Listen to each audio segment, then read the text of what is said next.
I drove past my old friend's workplace and she's driving my husband's car, ex-husband, ex-lizard's car now. And I have to drive past her work to get to my house and there's his car. So, like, and that was punishment. That was punishment. Like, I just would love to give him a cuddle to sleep and say, good night, Bubby, like, I love you. I don't know, I just feel so grieved, so much grief that I would be there, that I would hold your hand through your mum's death, through your father's death, that I would support that person, only for them to betray me so deeply. Like, what kind of human can have 3 children to someone who can have that support of that person? Like, what kind of cruelty is that? Having this internal debate about using the filters, and so I first started to use the filters on here when I was in my lowest of lows and I felt like shit about myself, and I was like, oh, what's the harm in using, like, and I tried to make it not so obvious because... Credit to this channel for bringing attention to this story. She is not moving on or finding peace as she claims. Instead, her actions suggest she is still deeply affected by everything that happened. Quickly scoffing down my lunch before I go pick the kids up. I just wanted to touch on something, and I get a lot of comments about, you know, move on. It'll be so good once you're like healed, and, you know, this is a journey. And I genuinely know people are coming from like a really kind place when they say that. And I get it, and I'm doing it. Like, I've talked about it. I'm on the upward trajectory. But what people don't also realize, unless you've come out of a relationship like mine, which many of the women who follow me have, is that you're not dealing with a normal person. And so, and I've talked about this in other posts, post-separation abuse is a real thing. I didn't know it existed either. Like, I had no idea that this stuff happened. And so, like today, I drove past my old friend's workplace and she's driving my husband's car, ex-husband, ex-lizard's car now. And I have to drive past her work to get to my house and there's his car. So, like, and that was punishment. That was punishment because I put boundaries in place again this week. And there's been games played around changeover with the children. And so, like, in an ideal world, like, I know most divorces are probably, they go through a season of messiness and volatility and whatever, but,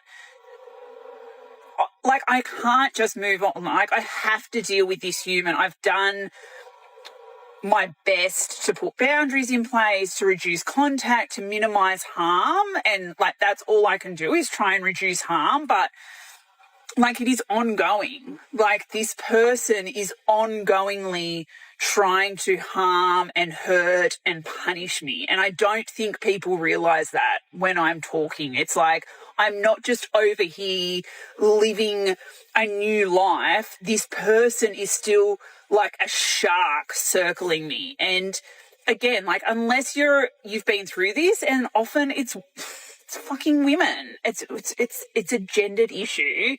Unless you've experienced it, you just don't get it. And so this isn't a jab at people. Like, it's really lovely, well-meaning comments, but you're not getting it. Like, if you're thinking that, like, I can just magically move on, you're not understanding that this person at the moment, hopefully he finds a new victim to terrorize soon. No, I don't mean that. I hope he doesn't in many ways. But, like, hopefully he leaves me alone soon. But, like, they weaponize everything. I've talked about.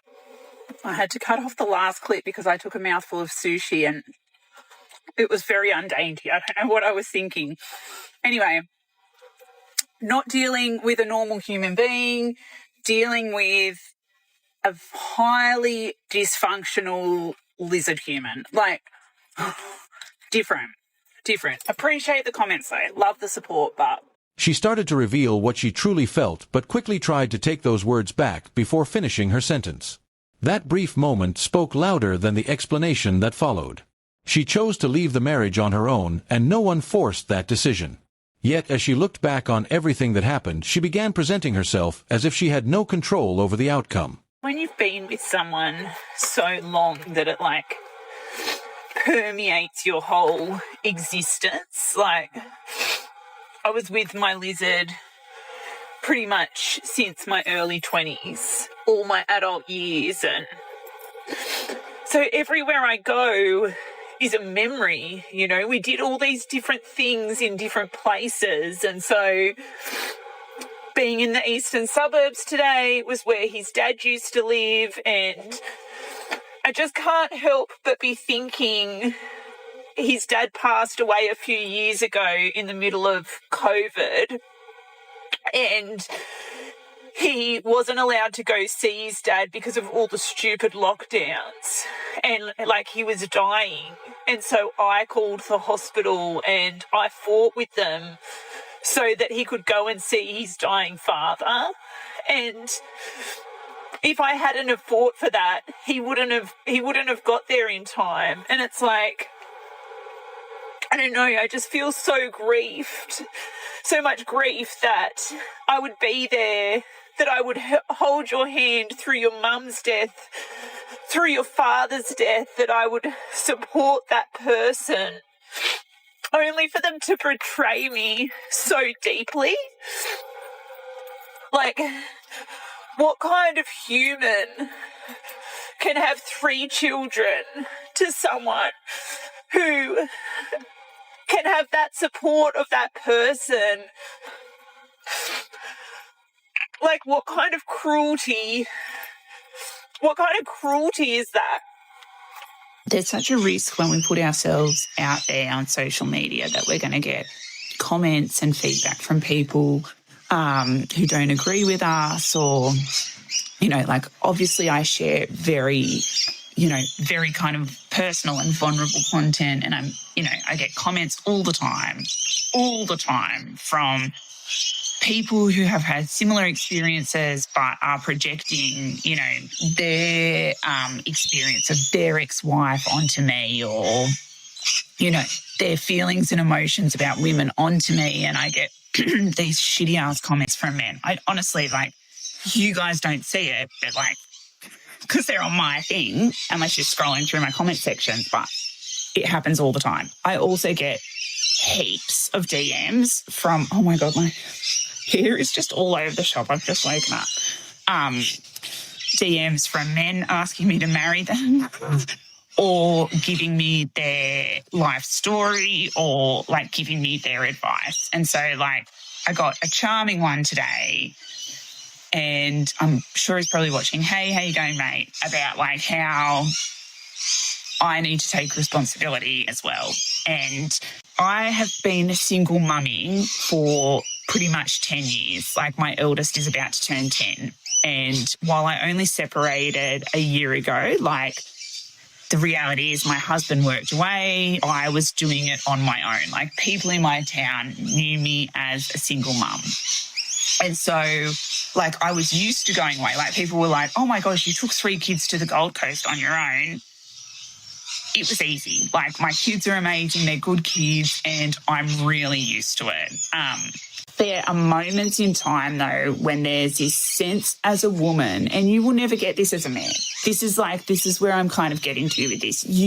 Men and women are so different. You won't understand my story and my journey if you have a penis. Like, you just won't. And I'm not saying that to be, like, controversial, but maybe listen to what I'm trying to say. Maybe, like, grow in your own frontal lobe and your experiences and listen to what I'm saying and, like, take it on board. So there's moments, though, when as a single mum, it feels like scary and you feel vulnerable in this world. And, like, you just don't get that if you're a man. But like the little pockets where I was like, oh my gosh, I'm on my own with 3 little kids that I have to protect. Like, and of course their dad's in the picture. Like, of course they see their dad, but like, you know, I'm away. I'm looking after them.